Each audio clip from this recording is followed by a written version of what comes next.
lost some time in the middle of everything else. Have we got any question, Councillor Kuzna online? Thank you, Convener. Just a few questions, if I may. The outcomes aim to improve access, safety, belonging and representation. How are abstract concepts like sense of safety or belonging being quantitatively or qualitatively measured to assess progress? And what happens if these metrics prove too subjective or inconsistent? Ms. Margaret, did you get the question?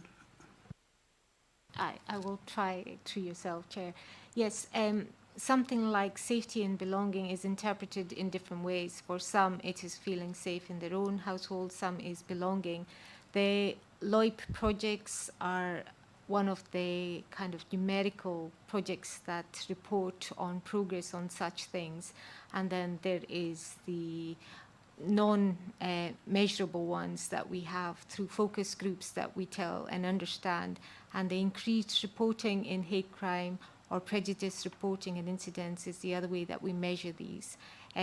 Not all are reported, so not all is measured. So this is one area that can not always be measured.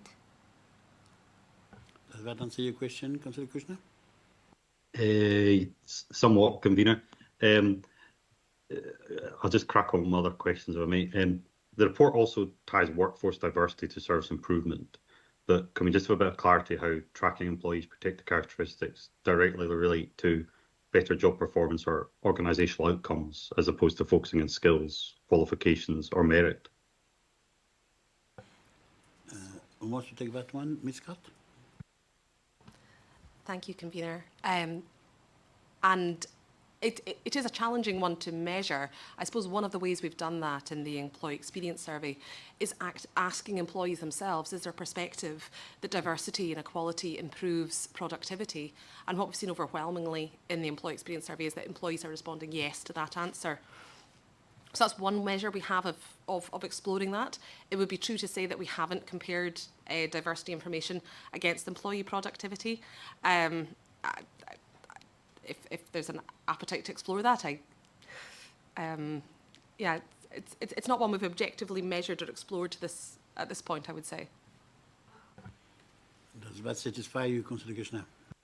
Yeah, I guess my point is we're obviously collecting this data to comply with the Equality Act, but if we're not meeting outcomes or improving performance, then I think the data remains kind of negligible in terms of value.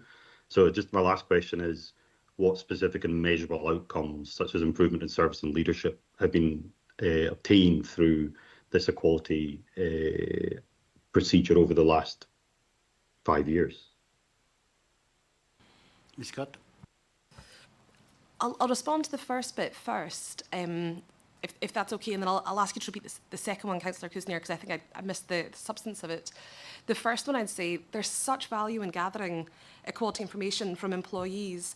When you go through the employee information and break it down by recruitment stats, development opportunities, grievances, disciplinary, there are themes and trends that emerge when breaking it down by protected characteristics that are so valuable for us for improving our quality outcomes and our action plan the next time around.